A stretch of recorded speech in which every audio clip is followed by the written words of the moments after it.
estás, Oscar Iván? Ahora sí, él aplica desde donde nos saludas. Sí, porque él andaba de viaje, por ahí vi. ¿Dónde estás, Oscar? Eso es lo bueno de tener estos audífonos. Hola, Camila. Porque así me puedo conectar. Hola. Sí, si no que está. Este se me cayó el piso. Hola, Camila. Hola, Oscar. Cuéntanos, ¿desde dónde te conectas? Yo mientras tanto aquí voy preparando la transmisión por Facebook Live. Les pedimos permiso para grabar porque luego este evento, esta grabación, la vamos a cargar en nuestro canal de YouTube para que la consulten las veces que gusten.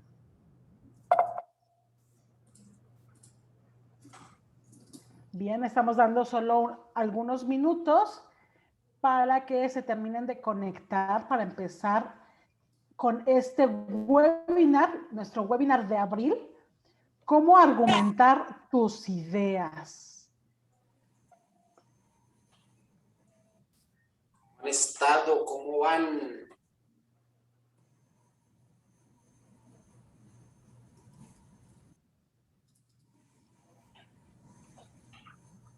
Les cuento que ya en México tenemos el mismo horario que en Colombia. Son las 7:02 de la tarde. Ya no estoy preocupada por qué hora es. Estamos en el mismo horario por convertir y demás. Ya me había acostumbrado también, ¿no?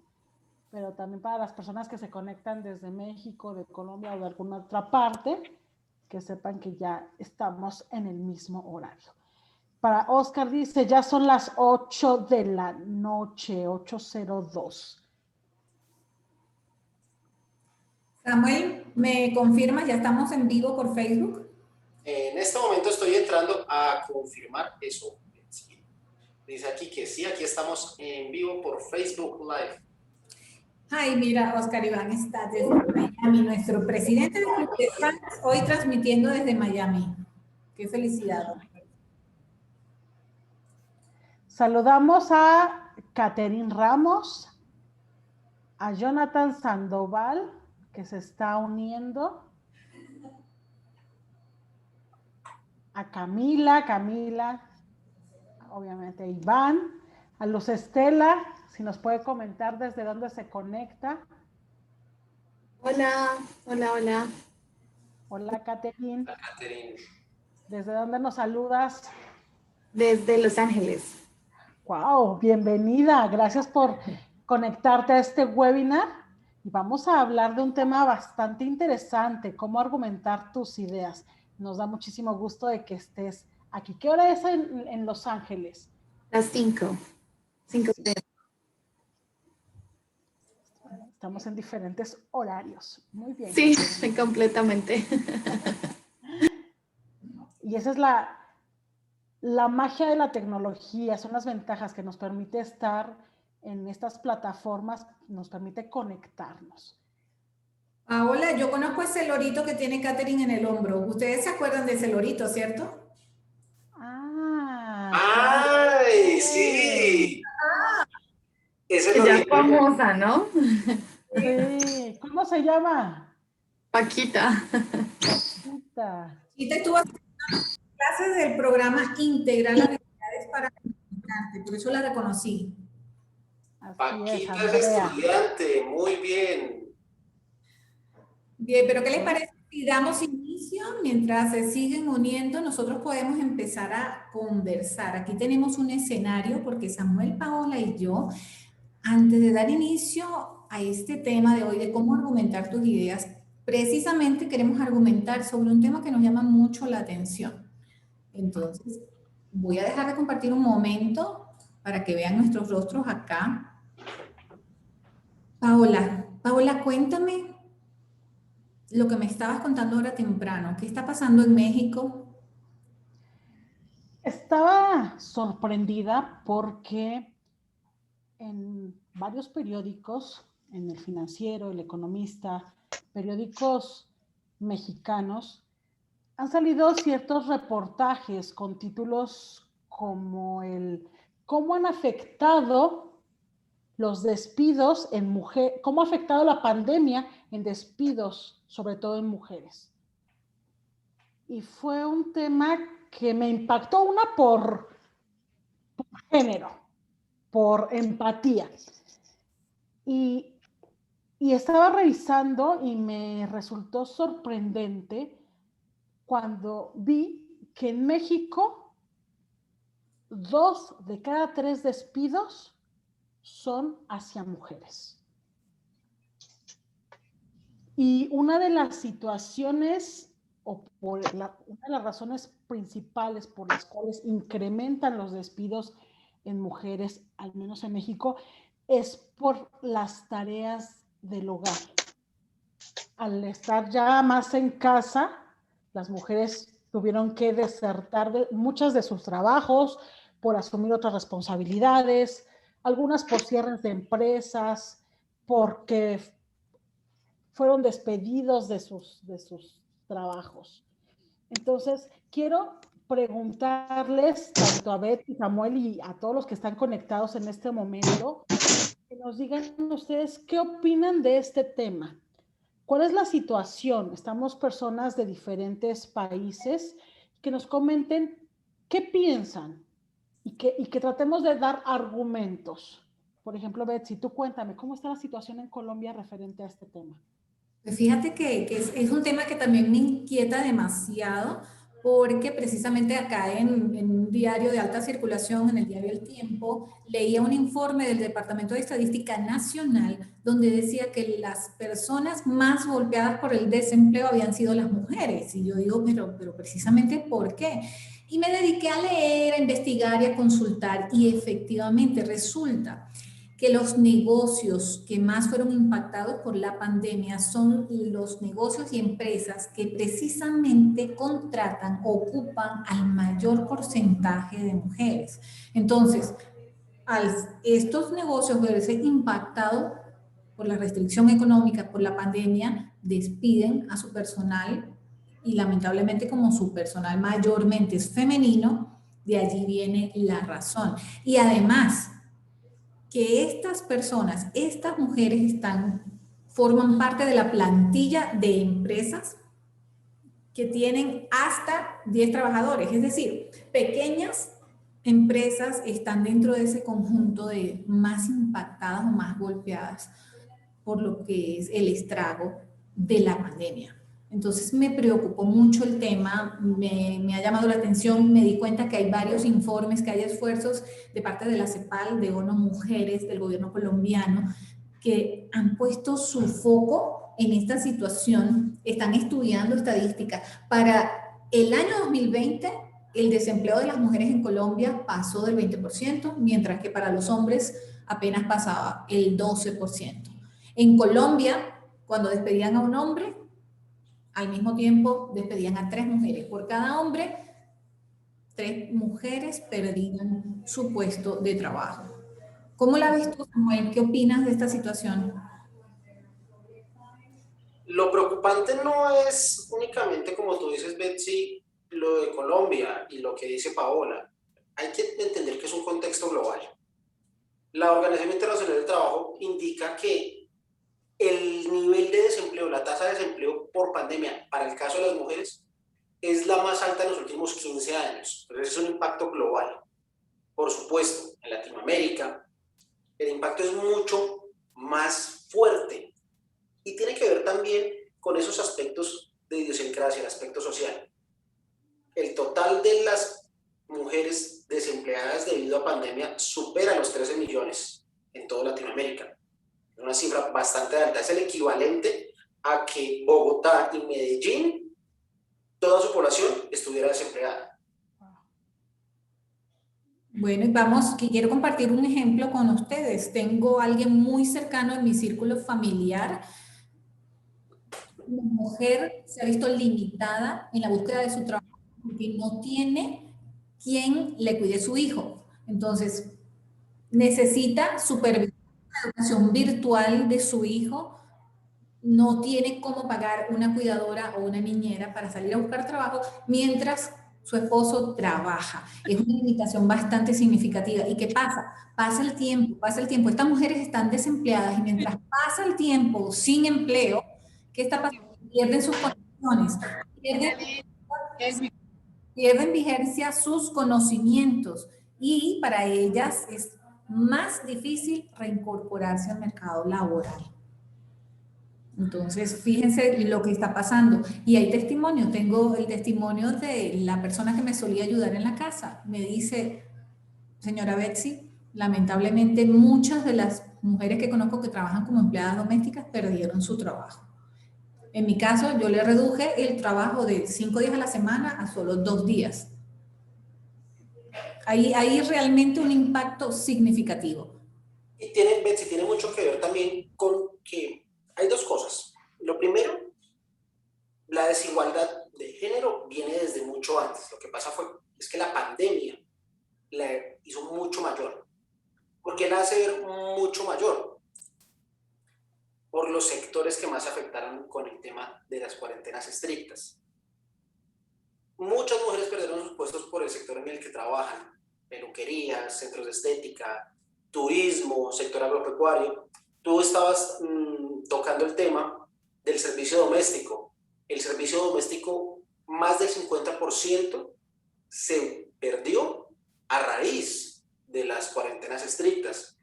Y te decía que la pandemia evidenció esa brecha porque, según las estadísticas oficiales, por cada hombre que despiden, lo último que dijeron a corte de enero de 2021 es por cada hombre despedido por pandemia, 2.3 mujeres son despedidas, es decir, es el doble.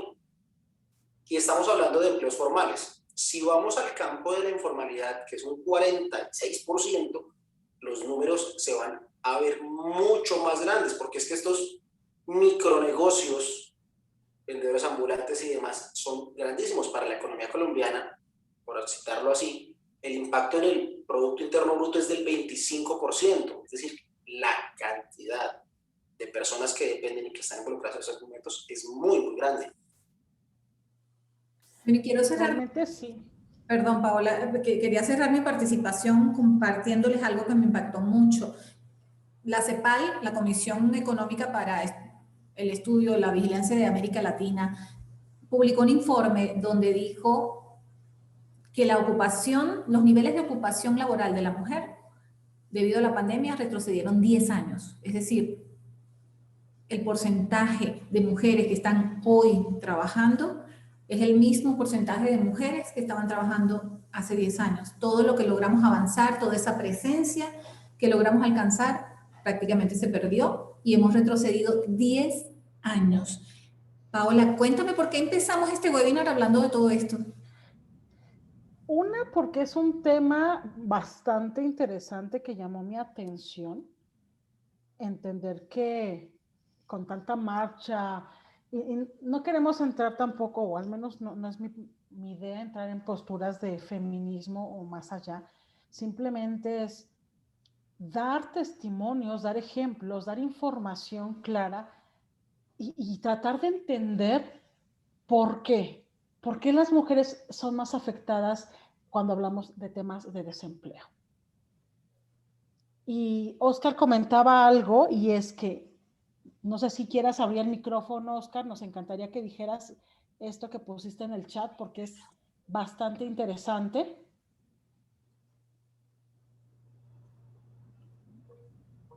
Bueno, sí, yo lo que pienso es que es una gran oportunidad para que cambiemos de mentalidad también y que las mujeres comiencen a crear sus propios negocios y puedan comenzar a manejar sus tiempos. Más tiempo para su familia, más tiempo para ellas, más tiempo para realizar diferentes actividades en la vida que estar trabajando en largas jornadas. Entonces yo no lo veo como algo negativo, sino lo veo como una gran oportunidad de cambio que puede ayudar incluso a fortalecer muchas relaciones familiares y amistades. Eso es lo que veo. Muchísimas gracias, Oscar, por tu aporte. Él también comentaba que en esta época las mujeres han tenido triple jornada, atienden su trabajo desde casa, con más horas activas, atienden a sus hijos y además muchas a sus maridos. Y aquí el tema es que no hay una remuneración económica. Y él saca una conclusión muy válida. No se puede ver tanto como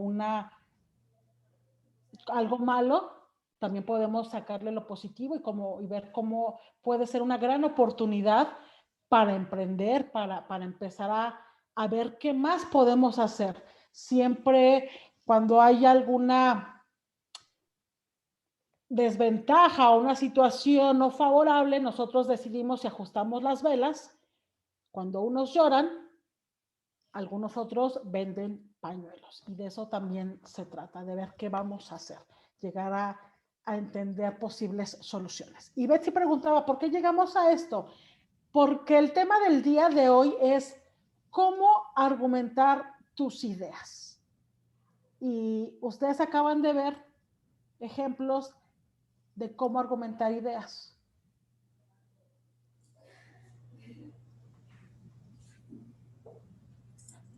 Betsy, cuéntanos por favor los objetivos. Bien, esta noche queremos compartir con ustedes en primer lugar la definición de lo que es argumentar. Queremos explicarles qué significa saber argumentar. Luego vamos a compartir algunos tipos de argumentos que podemos utilizar o que ya estamos utilizando, pero no hemos pensado en ello como argumento.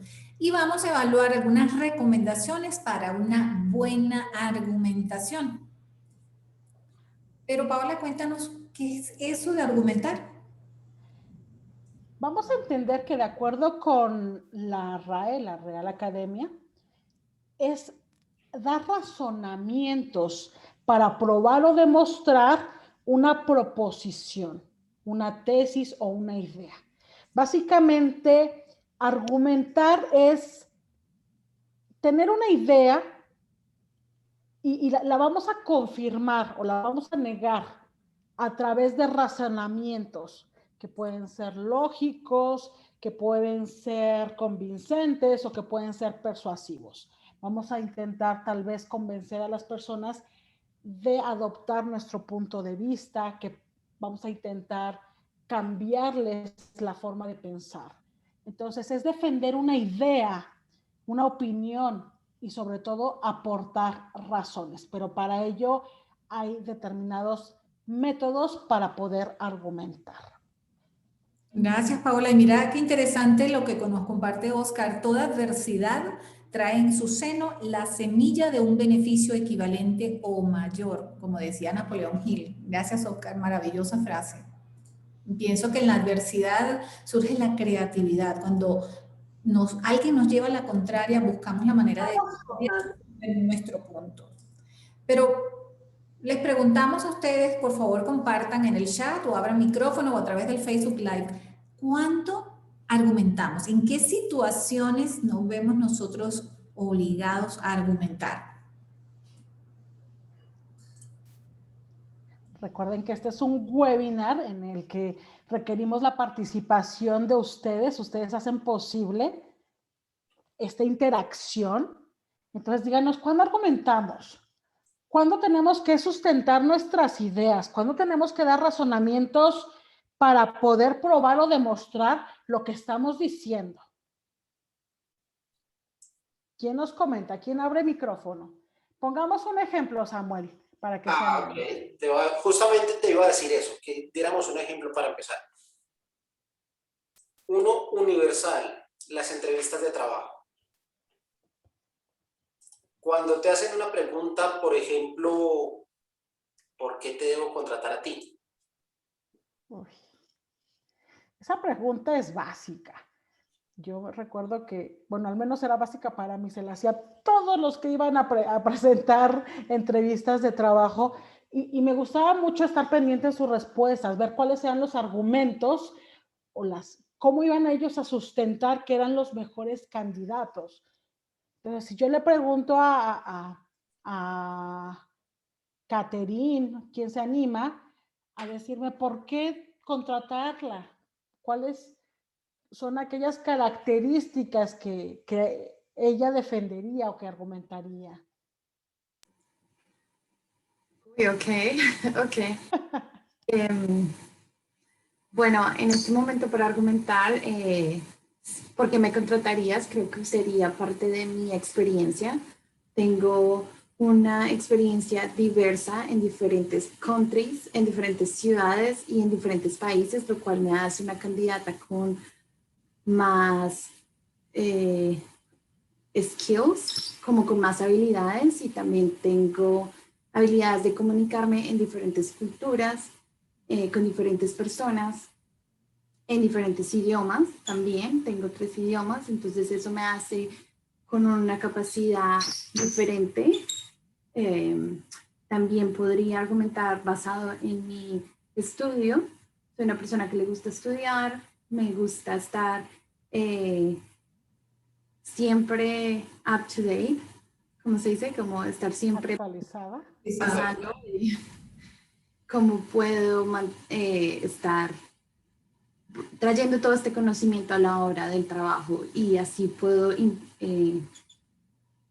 aumentar la productividad en tu empresa o en el cargo que me estás ofreciendo. Qué bien. Sí. Contratada, por favor, recursos humanos. Muchísimas gracias, Catherine. Efectivamente, en una entrevista de trabajo argumentamos.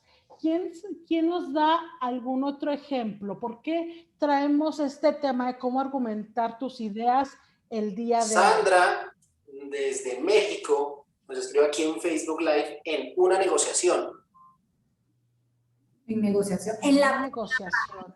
Con la pareja. ¿Quién de ustedes se ha visto en líos con la pareja, en una diferencia de opinión? A ver, acá a nuestro presidente del club de fans, Oscar Iván, levantó la mano. Cuéntenos, ¿cómo se hace una negociación con la pareja? ¿Cómo se hace? ¿Cómo se argumenta? Bueno, pues yo no les voy a decir cómo argumentar, pero lo que sí veo que en esta situación generalmente el error más grande que uno comete es procurar tener la razón. Entonces, muchas veces argumentamos con el objetivo de tener razón y pues no se encuentra una solución porque no se busca el problema, sino se ataca a la persona.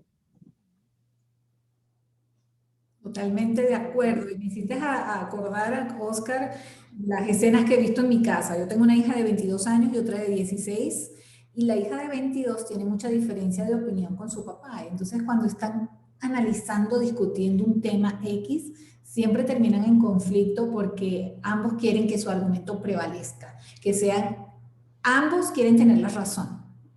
Y más adelante vamos a ver unas recomendaciones qué hacer en esos momentos. Entonces, eso me lleva a la argumentación entre padres y adolescentes, porque en la adolescencia es cuando nos ponemos más intensos, que quiero ir a la fiesta, que quiero tener novio, que si no puedes tener novio, que si puedes tener novia, que sí, que no, que si me puedo quedar en casa de un amigo, que si me puedo ir de viaje con mi novio durante una semana. Hay un montón de temas en la relación de padre e hijos que hace necesario saber argumentar de lado y lado.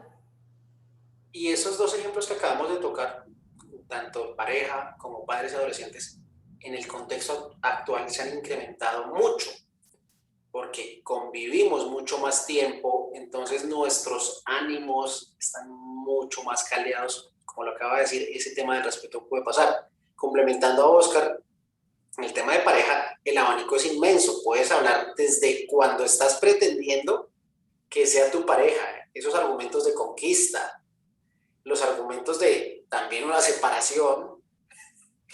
Uy, esos son buenos. ¿Por qué me dejas? ¿Cómo argumentar esa, no? Número uno, según como lo vimos ahorita en el debate, el 3%, 3 de cada 10 hombres. Aquí nos escribe María Eloisa algo muy bueno que dice: la argumentación es la validación de propuestas. Se dejó la argumentación cuando se impuso la autoridad, el miedo, la competición y el poder. Wow. Muchas gracias. Por tu aporte. ¿Y cómo argumentaríamos en una venta, para cerrar una venta, un negocio? O en una reunión con tu jefe, si tienes que entregar algún informe de resultados. O con tu socio. Cuando pides un ascenso, cuando pides un aumento de sueldo, ¿por qué? Esa es buena. ¿Por qué debo ser yo merecedora de un aumento de sueldo? ¿Por qué debo yo ser considerada para una promoción o un ascenso en la organización? Es decir, que en líneas generales las situaciones donde nos toca argumentar son muy variadas, son muchas. Y avancemos en este tema tan interesante. Samuel, compártenos cuáles son los componentes de la argumentación. Ilústranos. Gracias, Betsy. La argumentación como competencia lingüística se basa en 3 componentes. El primer componente es el conocimiento. Tiene que ver con el manejo de los conceptos, de la información, de los datos. El segundo componente es la habilidad. Y en la habilidad incluye utilizar estos recursos anteriormente citados, estos datos, articularlos con los conocimientos que ya tenemos. Aquí es donde entramos, como decía un poco, en el significado, perdón, de la argumentación. Cuando entramos a generar esas características, a construir argumentos, a emitir juicios, a decir esta parte sí, esta parte no, qué sí y qué no, para poder generar una posición. Y la tercera, hablamos de las actitudes. Y es esa interacción que logramos. ¿Cómo debo yo de argumentar? ¿Cómo debo de afrontar lo que estoy diciendo? Betsy nos puso un ejemplo personal cuando nos hablaba de esas diferencias que surgen entre su esposo y sus hijas. Probablemente la capacidad argumentativa de su hija sea muy buena, pero si la actitud con la que ella la enfrenta es con una actitud de altivez, va a primar la autoridad. Y por más argumentos buenos que tenga, si lo va a querer imponer, pues desafortunadamente el resultado que va a tener va a ser adverso. Y muchas veces dejamos por fuera este tipo de cosas, las actitudes. Ahora, hay un contexto dentro de la argumentación en lo que es un discurso, que lo vamos a esbozar un poco más, pero es tener en cuenta, lo vamos a esbozar más adelante, y se los dejo aquí picando, como dicen en el argot futbolístico el balón. Tener claro tu tema, tener claro tu propósito, y tener claro los participantes. ¿Con quién vas a hablar? Me gusta, te la compro, Samuel, gracias, me convenciste. Bien argumentado. ¿Qué dice el público? Hablemos ahora de los tipos de argumentos. Vamos a compartir esta noche 3 tipos de argumentos. Paula nos va a hablar de ello. Cuéntanos, Paula. El primero de los métodos de los tipos de argumentos es el lógico o deductivo. Y estaba leyendo que de acuerdo con un estudio que realizó la Universidad de Harvard, el 90% de los pacientes que fueron sometidos a una cirugía de corazón, pese a que les explicaron, les dieron todos los argumentos lógicos de cómo tenían que cambiar sus hábitos a hábitos saludables, el 97% continuó con el mismo estilo de vida. Entonces, muchas veces el tema lógico no aporta todo lo necesario para argumentar. Entonces, en tu discurso debemos de contemplar prácticamente a los 3 métodos que les vamos a compartir. Y una forma de demostrar con lógica es a través de datos estadísticos. Y para eso quiero, por favor, pedirle a Betsy que nos comparta cómo sería. ¿Qué hacer con las estadísticas? Muchas veces vivimos rodeados de números, agobiados, bombardeados de números, y a veces no los entendemos, ni siquiera sabemos qué significan.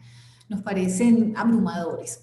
Sin embargo, si no nos aportan estos números, no nos sentimos tan convencidos la persona que nos está hablando. Necesitamos que nos hablen de porcentajes, de números, de fuentes para aceptar esa información como cierta. Al principio comenzamos con un tema y dimos varios datos. Hablamos del Departamento Nacional de Estadística, Samuel nombró porcentajes, Paola también dio relación de números. Entonces, de eso se trata el argumento lógico. de usar estadísticas. ¿Y cómo usar las estadísticas? Primero, con moderación. Nada nos puede aburrir más en una presentación que el orador, desde que comienza hasta que cierra, hable todo el tiempo de número, número, número, número.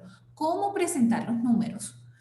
Nos grabamos más cuando nos dicen 8 de cada 10 personas consiguen nuevo empleo gracias a sus contactos, a sus amigos, a un conocido. De eso nos acordamos más en lugar de que nos digan el 80% de las personas, ese porcentaje luego se nos va, pero nos impacta más cuando nos dicen 8 de cada 10, o como les dije al principio, por cada hombre que pierde su empleo, 3 mujeres están perdiendo su empleo. No es lo mismo presentarlo en porcentaje. Entonces, muy importante. Y cuando hablemos de estadísticas, saberlas interpretar. En estadística, como bien recuerdan ustedes, de bachillerato y de universidad, nos hablaban de media, moda, mediana. Saber eso, cómo significa. Y pensar en nuestro público, es decir, cómo podemos presentarles las estadísticas de manera que sea amable, que lo puedan recordar. Buscar la mejor manera. Si vas a hablar de tu ciudad, recuerdo una vez en un discurso donde me evaluaba Paola que yo hablaba del tamaño de mi ciudad y decía, mi ciudad es como la 4ª parte de Bogotá. No es lo mismo decir eso que yo diga tantos 300 kilómetros cuadrados, algo. No se van a acordar de ese número, pero sí se van a acordar que mi ciudad es la 4ª parte del tamaño de Bogotá. Entonces, muy importante buscar una manera creativa de entregar los números para que tu público no se aburra. Y las gráficas ayudan mucho. Si queremos entender la tendencia de las tasas de desempleo de las mujeres a través de la historia, es más fácil verlo en un gráfico donde podamos ver las subidas y bajadas y entender los meses y los años, que recitar la tasa mes por mes en números y porcentajes. De eso se trata las estadísticas. Muy importante usar estadísticas de fuentes confiables, nombrar de dónde sacaste ese número, del Departamento Nacional de Estadística, del Banco Mundial, de ONU Mujeres, del Laboratorio de la Identidad de Género de la Universidad X. Muy importante decir de dónde sacaste las estadísticas. Pero sigamos, Paola, cuéntame qué es eso del argumento convincente o inductivo.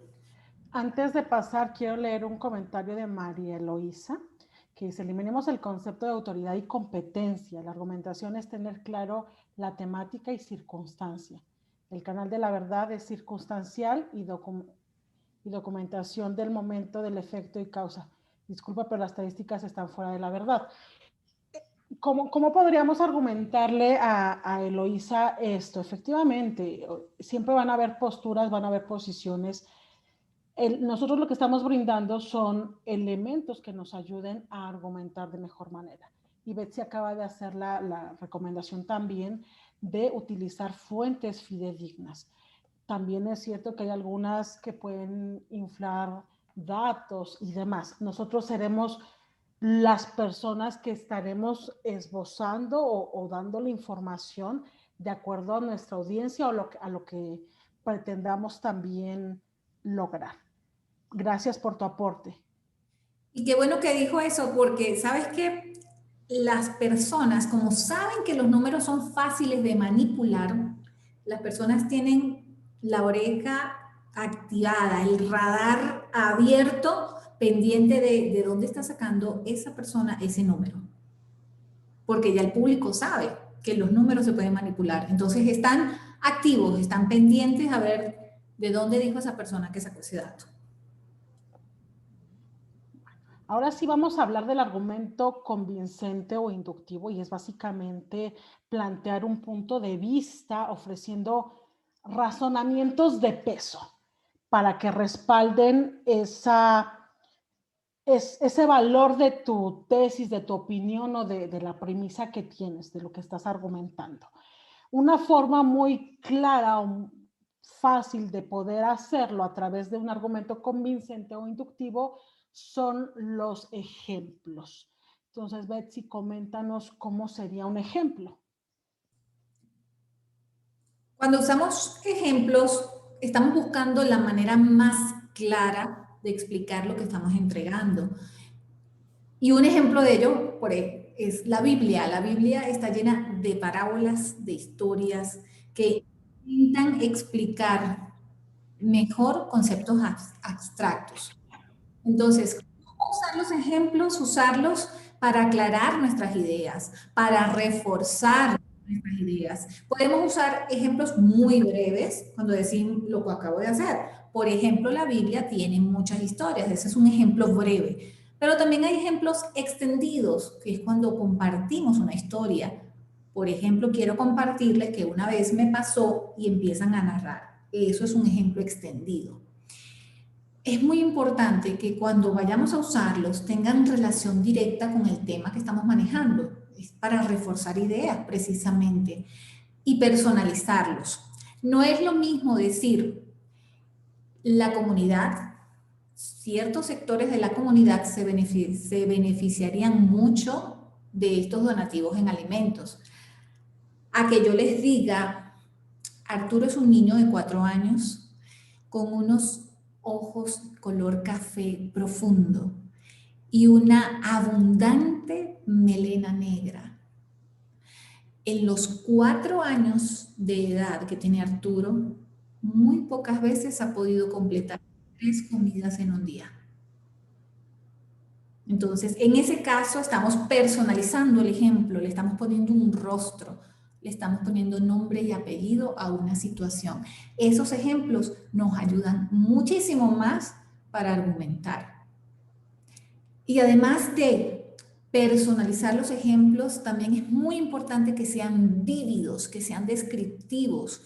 No es lo mismo que yo les diga que una corredora olímpica cruzó la meta con mucho esfuerzo y con algunas heridas, a que yo les diga, la corredora olímpica en los últimos metros antes de llegar a la línea final, sufrió una caída, se lastimó la pierna y sangraba profusamente.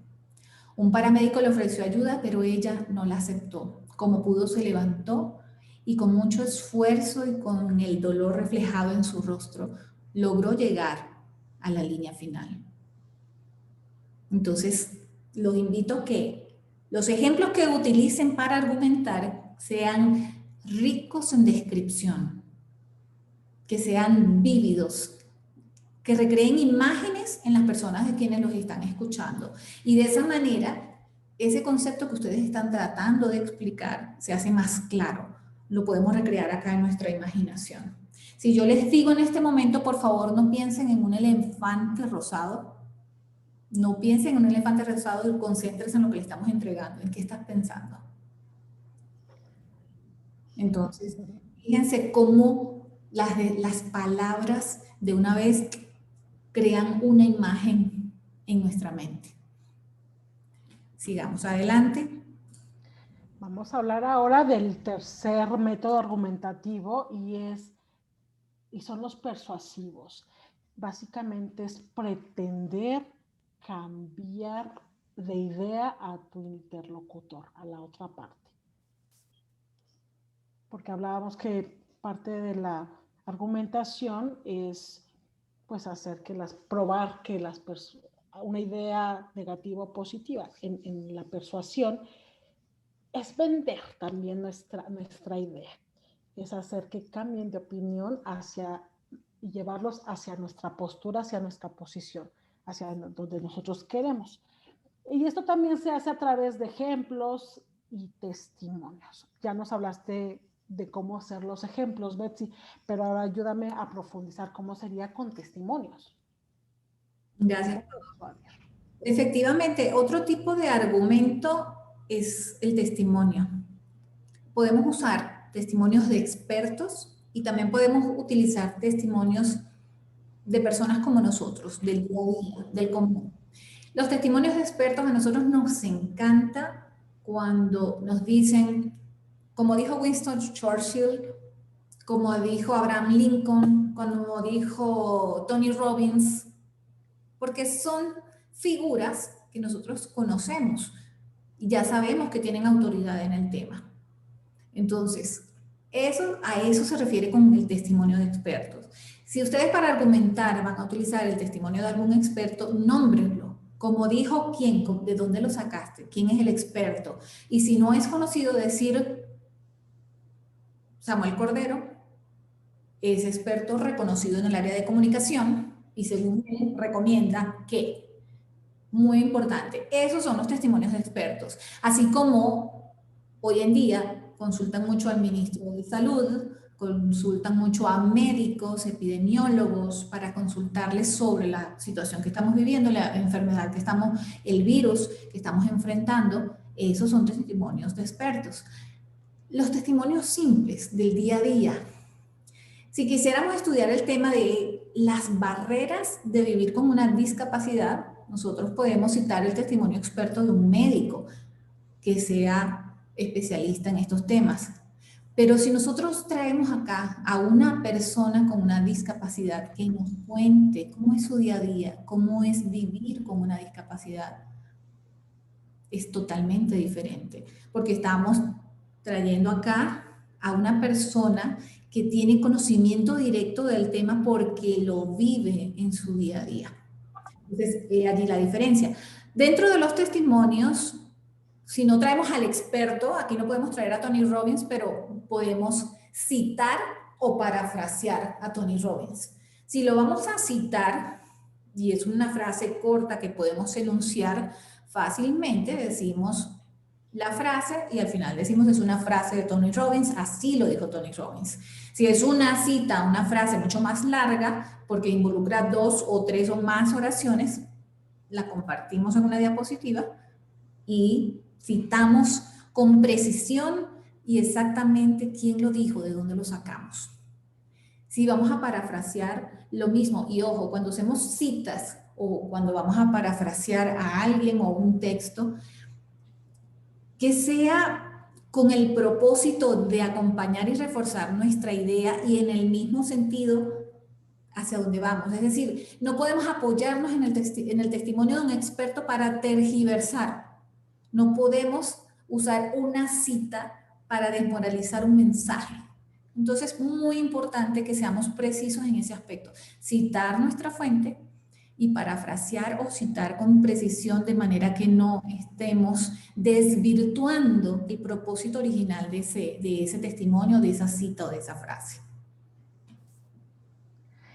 Así como lo hizo Oscar cuando mencionó que toda adversidad trae en su seno la semilla de un beneficio equivalente o mayor. Y dijo claramente, como decía Napoleón Hill. Es darle crédito, ¿no? Como vieron, ya abordamos la explicación, los componentes, les dimos algunos ejemplos. Ahora vamos a darles unas recomendaciones de uso práctico acerca de cómo argumentar. Recordemos, la argumentación, y es importante tenerlo claro, tiene un campo de acción muy grande. Hay argumentación jurídica. Por supuesto, es un tema muy diferente de una argumentación jurídica si vas a ir a un juzgado que argumentar una promoción en tu empleo o un incremento de salario. Lo mismo si vas a argumentar tu tesis. Dependiendo de cada uno de ellos, hay componentes que los diferencian. Pero les vamos a dar 5 recomendaciones que son genéricas y nos aplican a la gran mayoría de situaciones en las cuales vamos a argumentar. La primera recomendación es prepararse bien. Es muy importante documentarse de lo que tú vas a hablar, del tema que estás trayendo. Si yo voy a hablar acerca de cómo negociar un contrato de un futbolista, lo menos que debo saber es qué es ese futbolista, cómo le pagan, cuál es el periodo de su contrato. Toda la información que me permita a mí esbozar un argumento para que sea un argumento sólido, consistente. De lo contrario, lo que estaré haciendo, si no tengo la información suficiente, es emitir un juicio, mi concepto, una opinión. Recordemos que hemos sido enfáticos que argumentar no es ni dar una opinión, ni generar una controversia en contra de lo que las personas están diciendo.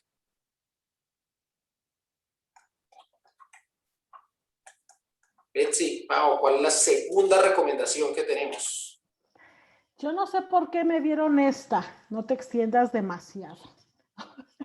A mí me apasiona y empiezo a hablar y sigo como ya lo estoy haciendo. Pero básicamente es, ve al punto, resume la información, no divagues, no seas ambiguo. No se argumenta mejor por decir muchas veces lo mismo. Básicamente es eso, ser claro, preciso, conciso, hablar con sencillez, no saturar a tu oyente. Entonces, tenía yo aquí la tarea de no extenderme demasiado explicando este punto. Muy bueno, Pau, gracias. Y la siguiente recomendación es adaptar tu mensaje a tu público. Cuando necesites argumentar o defender o apoyar tus ideas, asegúrate de hablar en el mismo vocabulario o al mismo nivel de tu público. Cuando inundamos con tecnicismos, con jerga o como si los inundamos con números, no nos vamos a dar a entender. Entonces asegurémonos que estamos hablando en el mismo idioma de la persona que nos está escuchando. ¿Y cuál es la mejor manera? Si sabemos que es una persona que prefiere entender los números, pues compartámosle el número. Si es una persona muy visual, entonces vamos a compartirle las estadísticas en forma visual. Siempre ser creativos para entregar nuestra información y el argumento de nuestras ideas de la forma más cómoda para que el otro nos entienda, para que el mensaje llegue y cumpla su propósito. Respeta a tu interlocutor. Lo hemos hablado a lo largo del webinar, tocamos el ejemplo al inicio que nos dio Betsy. Y es muy importante entender que para fijar tu posición no tienes que respetar a nadie. De alguna manera, y cuando se entra en una discusión y se va volviendo cada vez más acalorada, se vuelve tentador el querer atacar a la otra persona, llegar a ese nivel. Oscar nos decía que muchas veces queremos imponer nuestra verdad, nuestra razón, y en medio de imponer nuestra verdad y nuestra razón, a veces se puede caer en ese error de atacar al adversario, de atacar a la otra persona. Si estás en un debate o si estás en un panel de pronto para acceder a un empleo y hay varios candidatos, que tú tomes lo que otra persona dijo para atacarlo te va a hacer ver como un mal argumentador.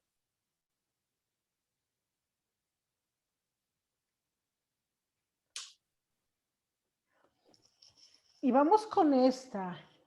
No te lo tomes personal. Seguramente muchos han leído el libro de los 4 acuerdos de don Miguel Ruiz y es aplicado de la misma manera. No te lo tomes personal. Tú estás dando argumentos, pero no estás atacando, como bien decía Samuel. Entonces, la otra persona hay que entender que también tiene un punto de vista y que posiblemente no es igual al tuyo. Ahí nos toca ser empáticos, nos toca entenderlo, entender que posiblemente es un debate en el que estamos, entender que tal vez estamos dando argumentos en una pelea de pareja y que tal vez por querer tener la razón seguimos ahí y no queremos ceder y la otra persona no me está atacando directamente. Entonces, esta es una premisa que no solamente sirve para argumentar, sirve para la vida, no te lo tomes personal. Tú argumenta, pon tu postura y también si hay un punto en el que los argumentos que da tu contraparte son convincentes, ¿por qué no? También puedes aceptarlo. Siempre tenemos diferentes perspectivas, siempre vamos a opinar diferente acerca de un tema y creo que en el respeto y el entender que somos mundos diferentes, pensamientos diferentes, está parte de la clave, ¿no? Saber, estar preparado para ello, estar preparado para que no todos saber que no todos van a pensar como pienso yo, que no todos lo ven como lo veo yo. Entonces, exponer tu punto de vista, compartir, intercambiar opiniones. En mi caso particular, cuando yo veo que no estamos llegando a ningún lado, que la otra persona tiene su posición y yo la mía, encuentro la manera de detener la conversación cuando ya hemos agotado todas las vías. Entonces, no me lo tomo personal, pienso que la otra persona tiene derecho a pensar diferente, yo también, y sigamos adelante. Y hemos llegado al final ya, tan rápido. Así es, tan rápido, tan rápido. Y básicamente este tema nos pareció interesante porque, como lo decíamos en un inicio, todos los días, en diversas ocasiones, estamos argumentando. Tratemos de dar información lógica, de aportar ejemplos, testimonios, de no tomarnos lo personal, de seguir estas recomendaciones que les acabamos de compartir para que ustedes lleguen a buen fin con las ideas u opiniones que desean transmitir. Y me gustaría finalizar con un párrafo de los señores Kazan y Laure Sanz, que son unos autores españoles que hablan sobre el estudio de la lengua y en el cual fundamentan mucho la argumentación, que dice: la vida actual exige un nivel de comunicación oral tan alto como redacción escrita. Una persona que no pueda expresarse de manera adecuada, coherente y clara, y con una mínima corrección, no solo limita su trabajo profesional y sus aptitudes profesionales, sino que corre el riesgo de hacer el ridículo en más de una ocasión. Muchas gracias, Samuel. Para seguir de todos en sintonía con lo que hace Comunicarte, para enterarte de nuestros próximos eventos y nuestra próxima transmisión, por favor síguenos en nuestras redes sociales y gracias por acompañarnos esta noche. Nos vemos dentro de un mes en nuestro webinar gratuito mensual, que saben, es siempre el primer miércoles de cada mes. Nos vemos.